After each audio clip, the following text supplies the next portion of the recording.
अस्सलाम वालेकुम। आपको आज के प्रोग्राम में खुशामदीद। अब से कुछ देर पहले पाकिस्तान को भारत ने एक बड़े क्रिकेट वर्ल्ड कप का जो 2023 का हमारा बड़ा मैच था उसमें आउट क्लास कर दिया, 7 विकेटों से शिकस्त दे दी। पाकिस्तान क्रिकेट टीम के बैट्समैनों ने कौम को मायूस किया। सिर्फ यही नहीं बल्कि बॉलर्स भी उम्मीदों पर पूरा ना उतर सके। अहमदाबाद में नरेंद्र मोदी स्टेडियम में खेले गए आईसीसी क्रिकेट वर्ल्ड कप के इस सबसे बड़े टाकरे में पाकिस्तानी बैटिंग लाइनअप बुरी तरह से नाकाम हो गई और पूरी टीम 191 रन पर ढेर हो गई। मैच की पहली इनिंग्स में कौमी क्रिकेट टीम की बैटिंग शुरू से ही मुश्किलात का शिकार हो गई। 30वें ओवर में 155 के मजमूई स्कोर पर बाबर आजम 50 रन पर सिराज की गेंद पर बोल्ड हुए।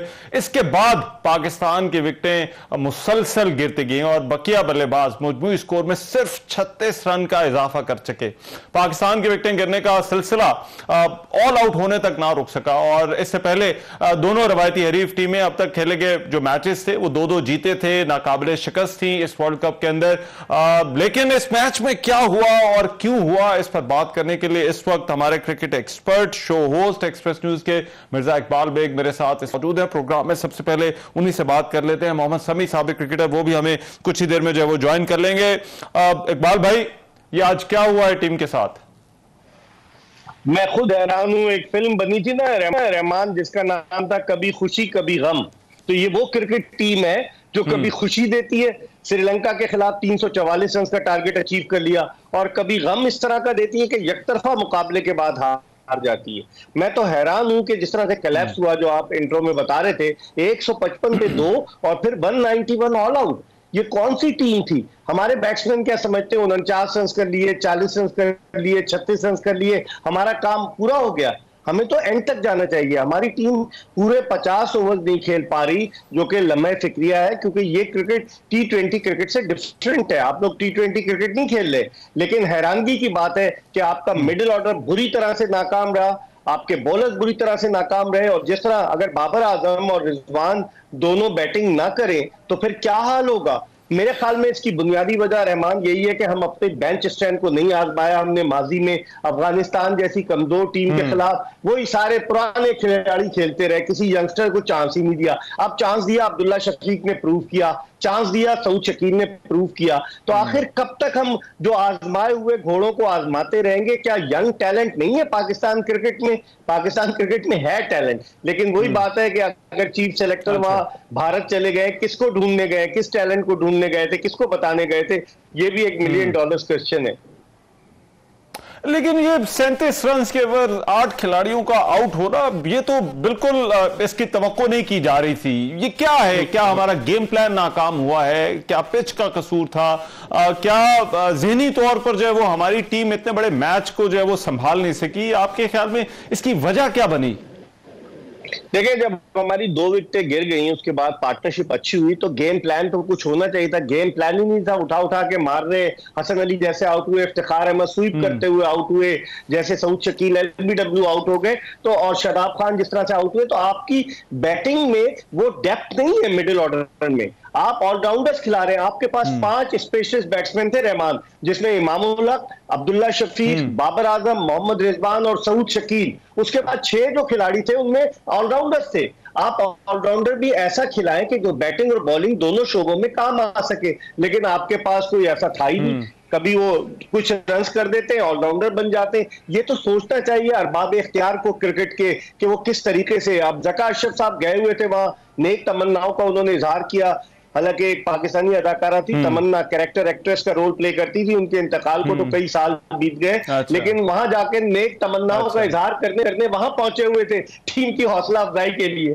अब फाइनल थोड़ी खेल रही थी टीम, आप क्यों प्रेशर डाल रहे? आप खेलने दें टीम को, लेकिन बजाय इसके कि टीम को खेलने देते, वहां जाकर उनके साथ मीटिंग कर रहे हैं। आप कोच तो नहीं है, मिकी आर्थर मीटिंग करे तो समझ में आता है, लेकिन मैं तो हैरान हूं। रमीज राजा वक्त है, अगर वो टीम से मीटिंग करते। इकबाल भाई, ये तमन्नाएं कभी हुआ करती थी और हमारी टीम के बारे में कहा जाता था कि ये इस तरह से विकेटें गंवाती हैं, प्रेशर में आ जाती हैं, लेकिन हमने देखा था कि कुछ अच्छे चेजेस किए, जिसमें से अभी तो एक ही मैच हुआ था जो श्रीलंका वाला मैच, तो वो तो अभी याद है, लेकिन तवक्को ये थी और कुछ कहा यह जा रहा था कि पाकिस्तान की क्रिकेट टीम अब उस फेज से निकल आई है जहां पर अब ये इस तरह से बड़े मैचों को संभाल नहीं सकते और विकेटें गंवा देते हैं, लेकिन आज तो फिर वही हुआ। तो क्या अभी तक हम उस फेज से हमारी जो टीम है वो बाहर नहीं आई? रहमान, जब ये वर्ल्ड कप शुरू हुआ था तो पाकिस्तान को टॉप 4 में शामिल नहीं किया जा रहा था कि जो सेमीफाइनल के लिए क्वालिफाई करेंगे, लेकिन जिस तरह से वर्ल्ड कप का रिकॉर्ड स्कोर पाकिस्तान ने श्रीलंका के अगेंस्ट चेस किया 344 रन का, उससे बहुत ज्यादा उम्मीदें रोशन हो गई कि अब तो पाकिस्तानी टीम जो है जेल अप कर गई है, अच्छा परफॉर्म कर रही है। लेकिन वही कभी खुशी कभी गम, एकदम से आके आप धड़ाम से गिर पड़े, आप हारे। दो टीमें मैदान में उतरती है, हार एक टीम का मुकद्दर बनती है, जीत दूसरी टीम का। लेकिन अगर आप फाइट करके हारे, आप स्ट्रेटेजी के साथ जाएं, तब समझ में आता है ना। ये तो ऐसा हो गया कि बस आपने, लगता है इनको वहां बेंगलोर जाने की जल्दी थी जहां ऑस्ट्रेलिया से मैच है पाकिस्तान का 20 तारीख को। अच्छा, जरा तो साथ रहिएगा जरा। अब मैं आमिर सोहेल साहब इस वक्त मेरे साथ मौजूद हैं, मैं आमिर सोहेल साहब से भी पूछ लेता हूँ, साबिक क्रिकेटर पाकिस्तान के। आमिर सोहेल साहब बहुत शुक्रिया। आमिर सोहेल साहब, ये क्या हुआ है आज टीम के साथ? क्यों हमारी जो बैटिंग लाइनअप थी वो इस तरह से लड़खड़ा गई?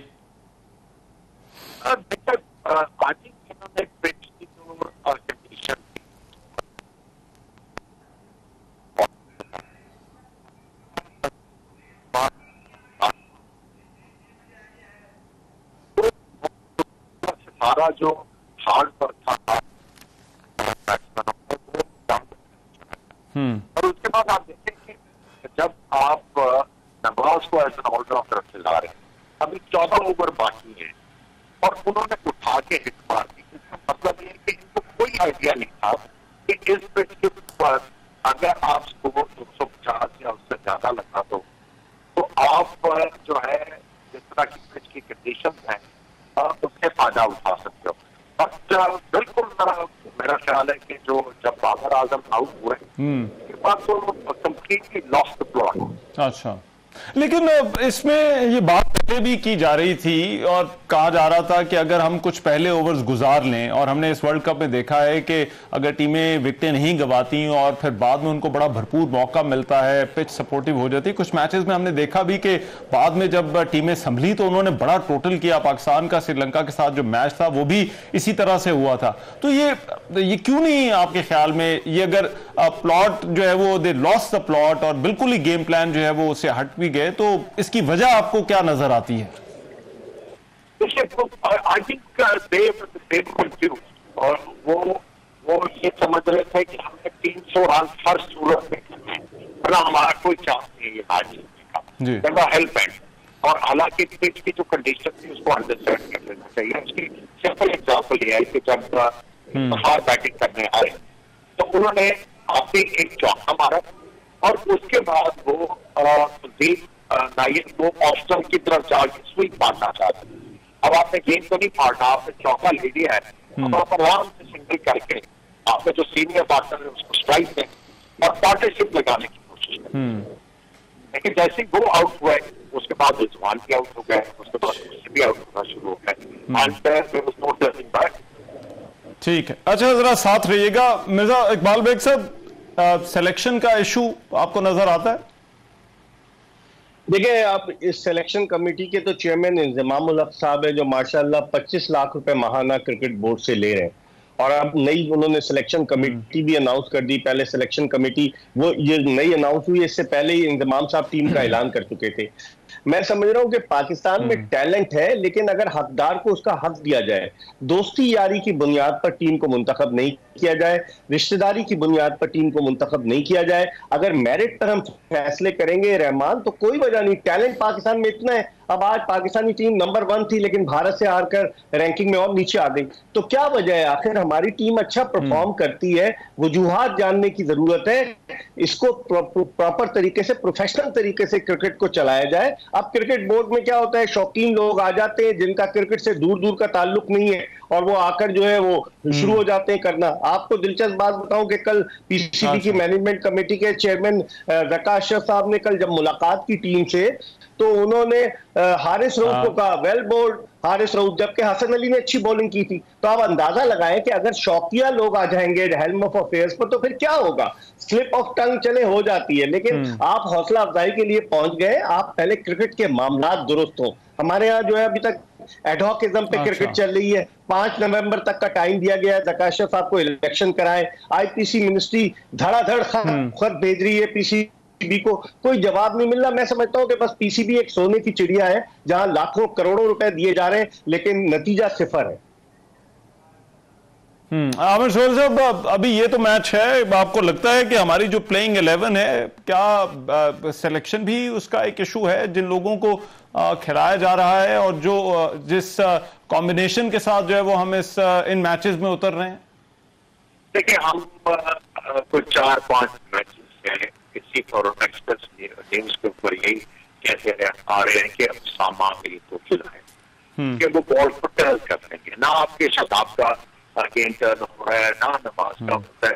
देखिए, basically Pakistan is a country majority science, और हम लोग देखें नमाज का सबको पता ही स्पेस नहीं कर सकते। आपको ये भी पता था यहाँ पे 2 विकेटें होंगी, शाहजहां नाजरी आपको जो आउटफ्रंट विकेट मिलेगी। नमाज वहां पे गेम टर्न करते हैं जहां विकेट बहुत ज्यादा 18 टाइप, और आपने उसको सिलेक्ट करके भेज दिया, ना वो रन करके दे रहे हैं आपको, ना बॉलिंग में। ये तो हम कह रहे हैं, तो इंडियन कमेंटेटर्स भी यही कह रहे थे कि पाकिस्तान का बहुत बड़ा पेन है, एक स्पिन बॉलिंग जो है वो बेसिकली आपकी पारी, और आप जो है हेल्थ बेंच है इन्हीं को खिलाने के लिए। और ये आपके चीफ सेलेक्टर को सोचना चाहिए था कि मैं इसको भेज रहा हूँ वहां पे, इसकी यूटिलिटी क्या हो। लेकिन आप जो इतनी अच्छी टीम चली आ रही है, आप वही उसमें कुछ चेंजेस भी लेके आए तो बिकम बेटर। आप देखिए, आप वर्ल्ड कप के और एशिया कप के फाइनल में हारे थे, आपने देखा था कि व्हाट आर द रीजन के आप पीछे रह जाते हैं। आपने कुछ इम्प्रूवमेंट करने की, अगर वो 25-26 लाख रुपए सिर्फ इस चीज का ले रहे हैं कि पीछे वालों को एंडोर्स करते हैं, तो वो फिर डिसीजन करवा लेते हैं। आप सोच सर्चिंग या कई तरह से डिलीजेंस करके सिलेक्शन भी करेंगे, आपको ये मसले रहे। लेकिन आपने बॉलिंग का जिक्र किया, क्या ये आज का जो मैच है, क्या इसमें बॉलिंग के पास कोई ऑप्शन थी, या पहली इनिंग्स के बाद ही आपको लगता है ये मैच बेमानी हो गया? क्योंकि मैं बैटिंग की तो हमने बात कर ली, आप दोनों ने अपनी राय भी दे दी, लेकिन मैं जो दूसरी इनिंग्स है उसका भी आपसे जानना चाहता हूं, आपका एनालिसिस उसके ऊपर क्या है? देखिए, हम लोग एक्सप्रेस न्यूज पे प्रोग्राम कर रहे थे, जैसे ही पहला ओवर खत्म हुआ तो हमने आइडेंटिफाई किया था कि ये बॉलर्स के जो फुट मार्क्स है वो इसे आपको विजिबल नजर आ रहे हैं। इसका मतलब है कि ये बहुत खुश्क मुझे, और यहाँ पे लैक ऑफ बाउंस होगा और लैक ऑफ पेस होगी, और यहाँ पे टर्न होने की चांस है। आपको जो है पहले तो ठीक है, लैक आपने रन ऑन द बोर्ड दे दिया, लेकिन एक फिर भी जितने रन थे उस पर फाइट तो हो सकती है। आपको उन्होंने जो है बच्चों की तरह पीटा। अब ये वाली पिच जो थी वहां पे फास्ट बॉलर का नाम था बैक ऑफ द लेंथ पहुंचता था, आप उनके मुंह में गेंद करते रहे। आप देखें, इंडिया के बैट्समैन आपकी स्ट्रैटेजी के लिए जाते हैं, तो शाहीन शाह जैसे बॉलर को या हसन अली जैसे बॉलर को वो नए गेंद के ऊपर फील्ड यूज करके खेल। ठीक, राइट। आपने जो सही स्ट्रैटेजी किया, आप एस्पिरेशन में आके बॉलिंग की, हालांकि आप एक पेशेंस के साथ बॉलिंग करते, खिंचा हुआ गेंद करते रहते, यहाँ पे गेंद बहुत नीचे रह रहा था, और अगर आपको अर्ली विकेट मिल जाते तो आप मैच बना सकते थे। लेकिन अनफॉर्चुनेटली आप अपने स्पिनर्स के ऊपर रिलाई नहीं कर सकते कि मैं आपको मैच जितवा दें। आपको चेंजेस करनी पड़ेंगी, इस मैच से आपको सीखना होगा। देखिए, वर्ल्ड कप आपका खत्म नहीं हुआ, अभी वर्ल्ड कप का सफर बहुत लंबा है। तो आपने जो आज गलतियां की उससे सीखें और अगले मैचों के लिए सही तरह तैयारी करके आए। और मैं ये समझता हूँ कि आपका जो थिंक टैंक है वो टोटली फॉरन है। राइट, उनको 10 ओवर के बाद पता चल जाना चाहिए था कि what is the score of this match, और अपने प्लेयर को जिसको भी बाबर आजम के आउट होने के बाद भेज रहे थे उनको समझा के भेजा जाता कि बच्चे ये रिक्वायरमेंट है, आपके हमें यहाँ तक लेके जाओ। अनफॉर्चुनेटली लैक ऑफ प्लानिंग और लैक ऑफ इम्प्रोवाइजेशन वो आपको राइट, लेकिन मैच में सीख रहे हैं। राइट, मैं मिर्जा इकबाल बेग साहब इसी पर एक तो दूसरी इनिंग्स में आपको लगता है कोई ऑप्शन थी? क्योंकि कुछ हम सारे जब मैच देख रहे थे तो कुछ कमेंटेटर्स का भी यही कहना था कि हर टीम के पास प्लान ए होता है, प्लान बी होता है, फिर प्लान सी होता है, आप हर सिचुएशन के मुताबिक अपने आप को अडेप्ट करते हैं। क्या आज के मैच में आपको ये चीज नजर आई? अगर हमने वो प्लॉट या प्लान उसे कह लें, वो हमसे कहीं इधर उधर हो भी गया या हम उसको एग्जीक्यूट नहीं कर सके, लेकिन क्या वो शुरू से मौजूद आपको नजर आए हमारी गेम के अंदर? रहमान, ये जो 12-13 रुकनी सपोर्ट स्टाफ है, या ये किसी की बारात में गया हुआ है? देखे ना, बॉलिंग कोच अलग है मॉर्नी मॉर्कल, बैटिंग कोच अलग है एंडियो पोटेक, फील्डिंग कोच अलग है, फिजियोथेरेपिस्ट अलग है, हेड कोच ग्रांट ब्रैडबर्न है, डायरेक्टर कंसल्टेंट जो है वो मिकी आर्थर है। तो इतने सारे लोग हैं, कोई प्लान नहीं है। आमिर सोहेल कह रहे हैं थिंक टैंक, मैं कहता हूँ ये टैंक ही नहीं है, इसमें कुछ थिंक करने की जरूरत ही नहीं है, क्योंकि जिस तरीके से आप डिसीजन ले रहे हैं। अब आप देखें, हमारा जो फास्ट बॉलिंग हम कहते थे ट्रायो बड़ा जबरदस्त है, नसीम शाह अनफिट हुए, हम एक्सपोज होकर रह गए। शाहीन शाह अफरीदी उस तरह की बॉलिंग ही नहीं कर रहे जो इब्तिदाई ओवर्स में किया करते हैं। और आप देखें आज रोहित शर्मा ये सोच कर आए थे कि उन्होंने अटैक करने, और किस अंदाज से उन्होंने अटैक किया, 6 छक्के 6 चौके लगाए। वो तो बदकिस्मत रहे कि वो सेंचुरी नहीं बना सके, वरना 8वीं सेंचुरी बना देते। और जिस तरह से बैटिंग की उनके श्रेयास अय्यर ने, कमाल की बैटिंग की। एक हमारे बैट्समैन है, पता नहीं क्यों दबाव का शिकार हो जाते हैं, समझ में नहीं आता।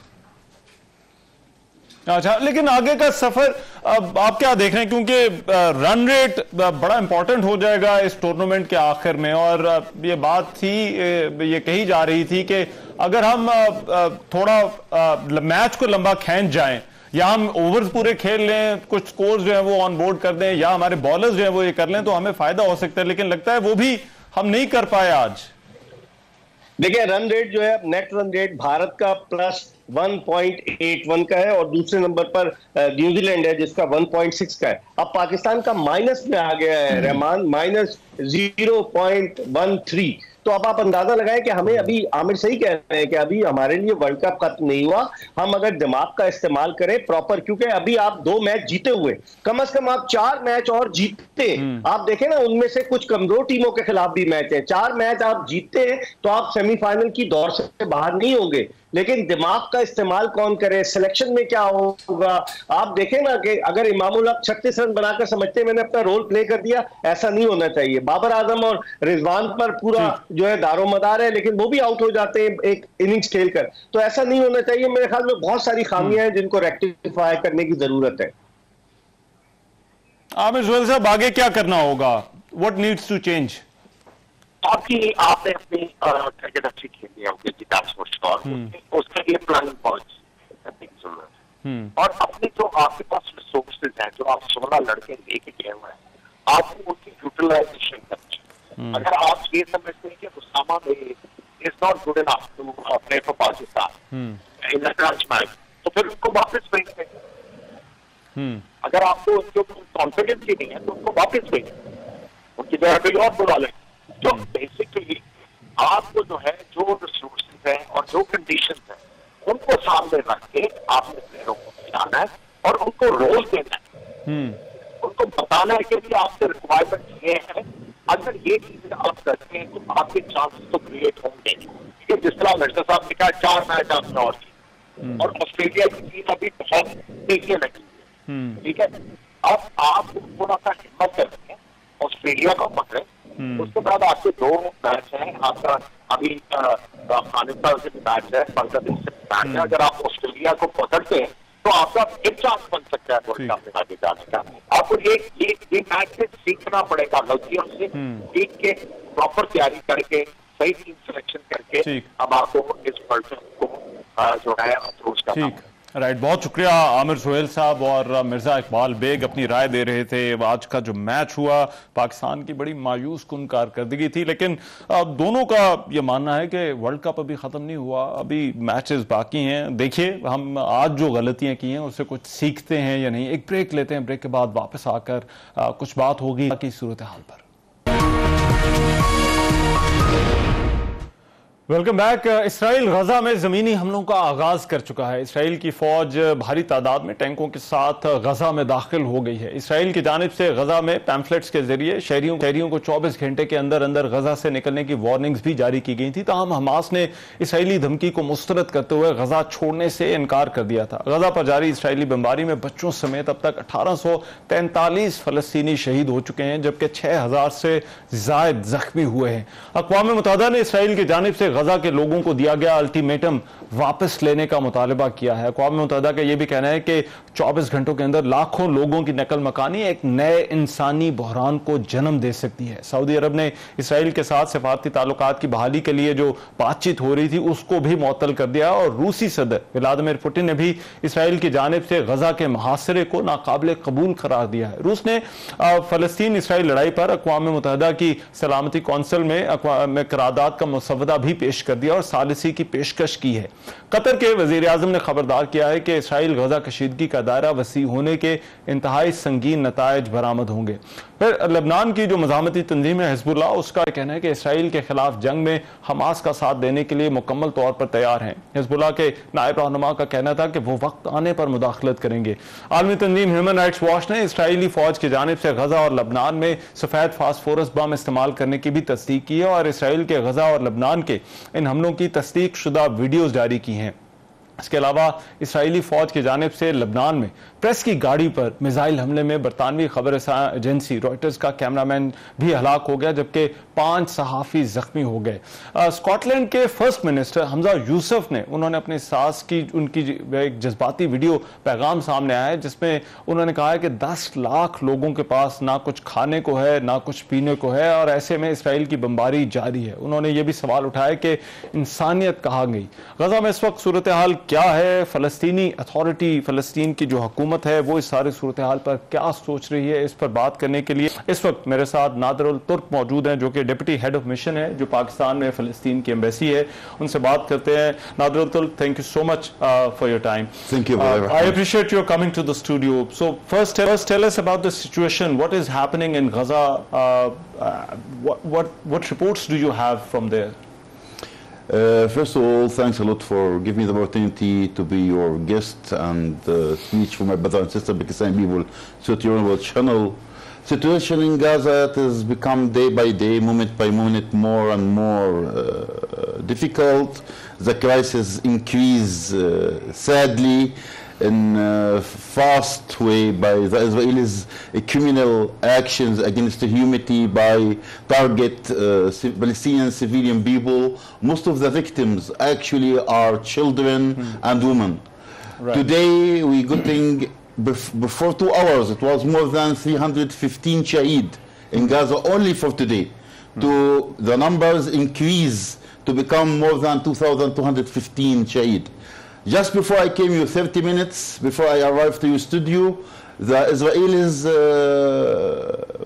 war plane attack United Nations school named Al-Fakhura in the north of Gaza. The Palestinian people there left their homes because they think that an institute for United Nations going to be safe for them, for their lives.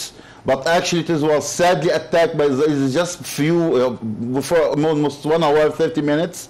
They attack it. The news speak about more than 30 shaheed there, because you speak about a huge number of families, thousands are in the school, more than 30 shaheed, maybe 100 injured. Right. Until now the number is not clear. I hope so it is going to be. So these numbers are increasing. Now there is an ultimatum in place that Israeli forces have given to evacuate Gaza. So what is your reaction? How does the Palestinian government react to that ultimatum?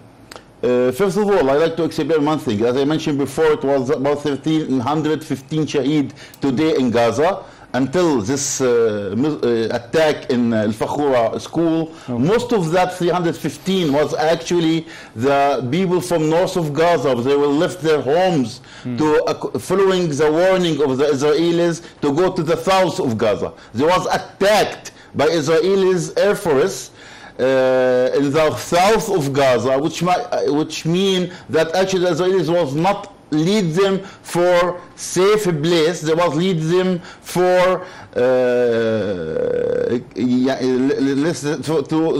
end their lives. So what you are saying is that Israeli forces are also attacking those people who are leaving Gaza. Yes, they are doing that, and this actually there was kind of genocide. What is happening right now in Gaza? It is genocide by what the concept have in all means.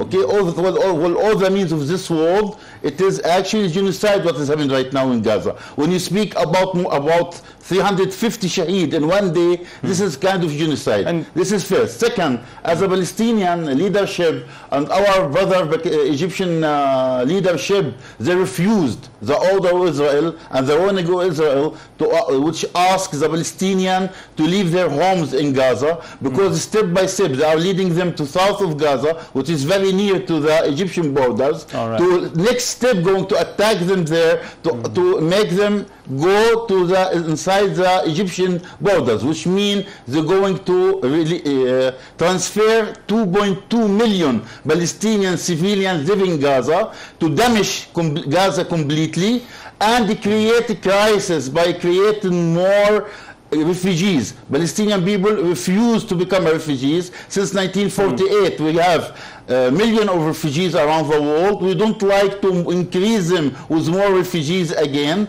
because since 1948 they didn't get the opportunity to come back to their own homes, so which means after demolishing Gaza they lost their homeland forever. So what you are saying is a refugee crisis taking place there as well. But do you see any possibility of a ceasefire taking place?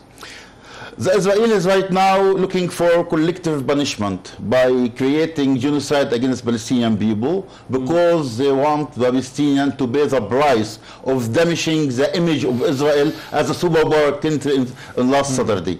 Israel was marketed itself as a superpower country, can defend itself and can even rule as a policeman of the region. Right now, after a few Palestinian freedom fighters make this,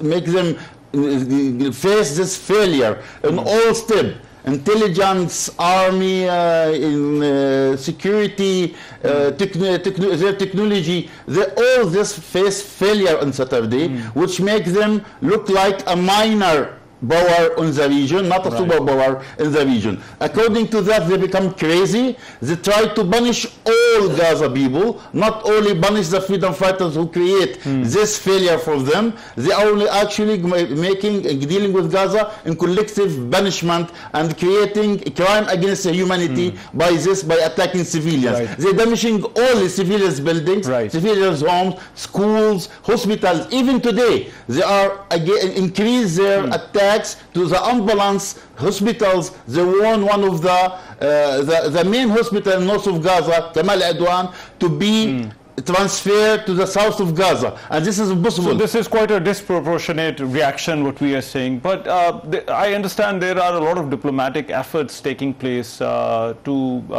have some sort of ceasefire. So what expectations do you have of those diplomatic efforts that are taking place right now? The only speech about ceasefire, it is by Muslim Ummah, by Palestinian leadership. Mr. Mahmoud Abbas in his meeting yesterday with Blinken, the foreign minister of United Nations of America, he was speaking about ceasefire. But actually the Americans was negotiate in behalf of the Israelis to explain the Israelis' needs to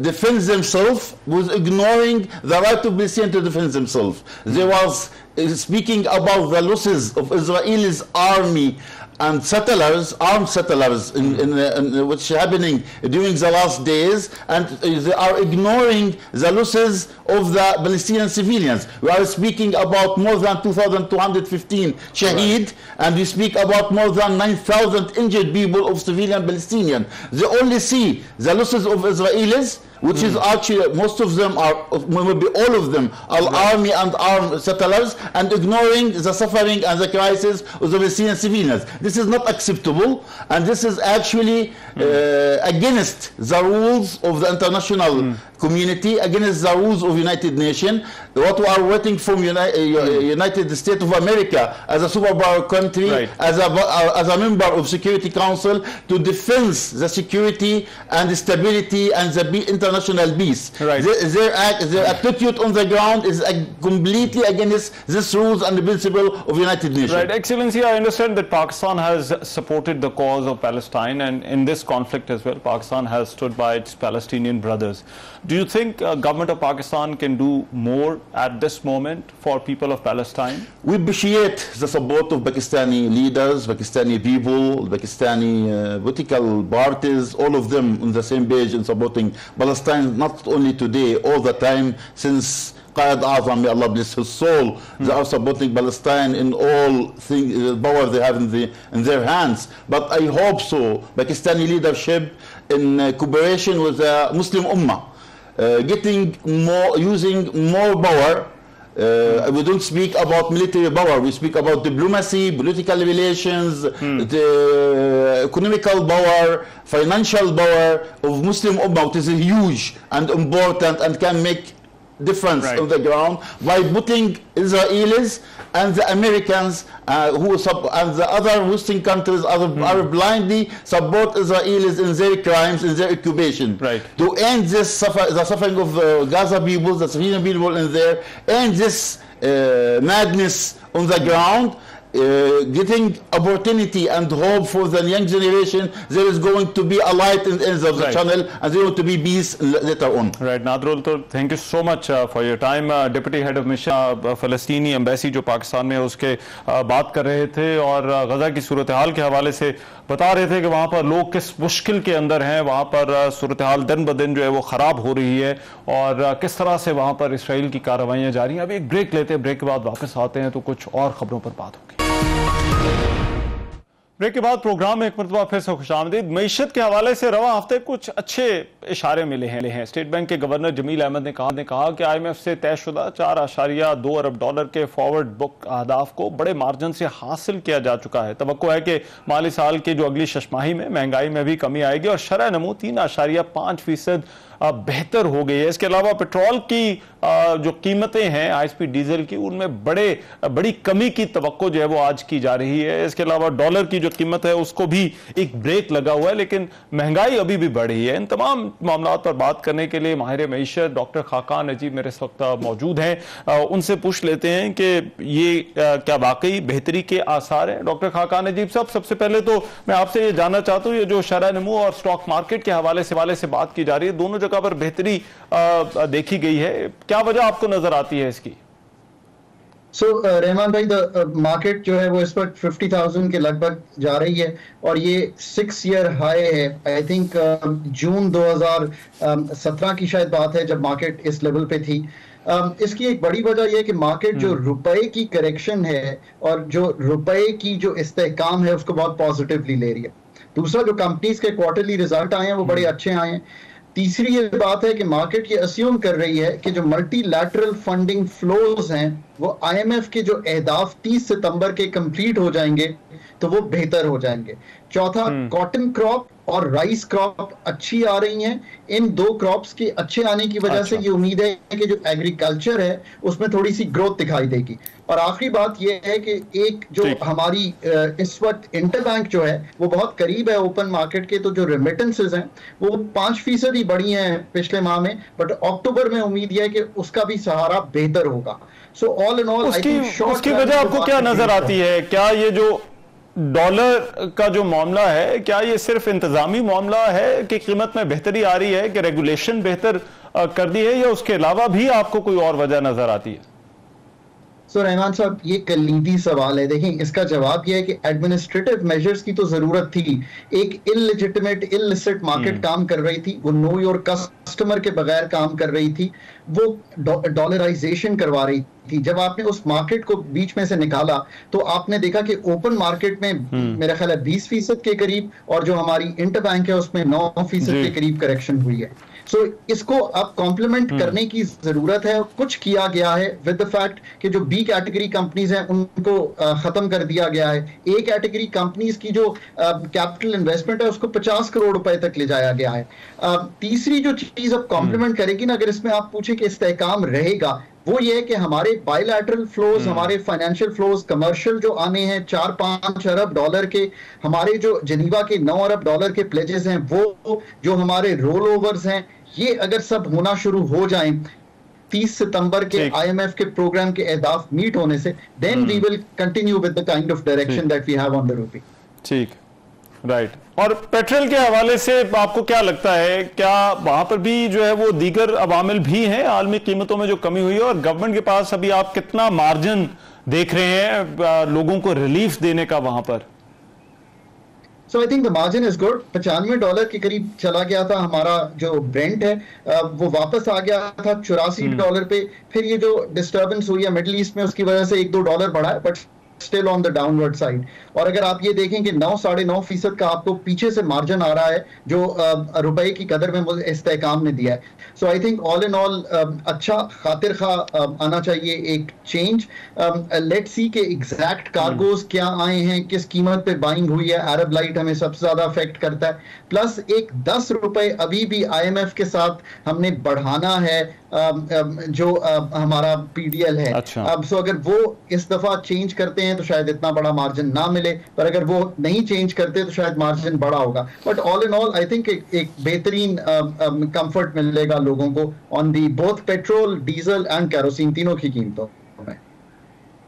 ठीक है। और वफाकी इदारा शुमारियात की जो इस हफ्ते की रिपोर्ट है उसमें 0.30% इजाफा तो हुआ है महंगाई में। तो आपको लगता है कि ये जो अगर बेहतरी के जो इशारे हैं, क्या जो है वो इनको जो लोगों को एक रिलीफ चाहिए, इन्फ्लेशन को नीचे लाना है, अब वहां पर जो है वो हमें कुछ नजर आएगा, वहां पर ये ट्रांसफर हो सकेगा relief?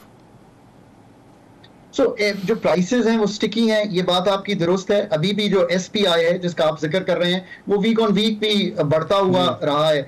But I think energy prices में इलेक्ट्रिसिटी का पास थ्रू हो गया। पेट्रोलियम प्राइसेस जो हैं वो शायद डाउनवर्ड एडजस्टमेंट की तरफ आएंगी। लेट्स होप कि कुछ सप्लाई साइड बेहतर हो on the food and grains, उससे बहुत बड़ा फर्क पड़ेगा। एक अभी भी आंसर ऐसा है जो कि वाइल्ड कार्ड है, मेरा ख्याल है कि IMF के प्रोग्राम की जो रिव्यू होगा उसमें बिजली के बाद गैस की कीमत को तब्दील करना पड़ेगा, और उसका आखिरी पास रहेगा। बट आई थिंक इन्फ्लेशन में we are at the peak, so let's hope कि बहुत ज्यादा तकलीफ ना रहेगी। और लास्टली ये जो स्टेट बैंक के गवर्नर ने ग्रोथ रेट के हवाले से बात की है, इसको आप किस तरह से इंटरप्रेट करते हैं? सो पाकिस्तान इस वक्त ये समझता है कि एग्रीकल्चर यानी कि कॉटन और राइस चूंकि बहुत अच्छी आ रही है तो उसमें एक इम्पेटस मिलेगा, तो हमने 3.5% की ग्रोथ रखी हुई है।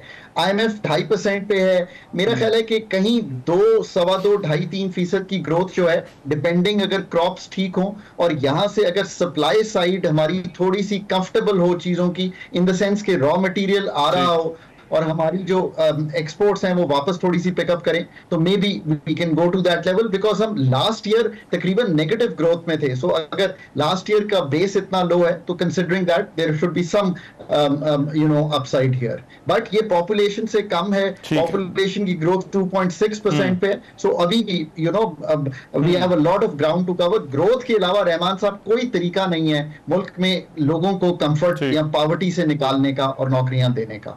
ठीक, राइट। डॉक्टर खाकान अजीब, बहुत शुक्रिया। एक ब्रेक लेते हैं, वापस आते हैं।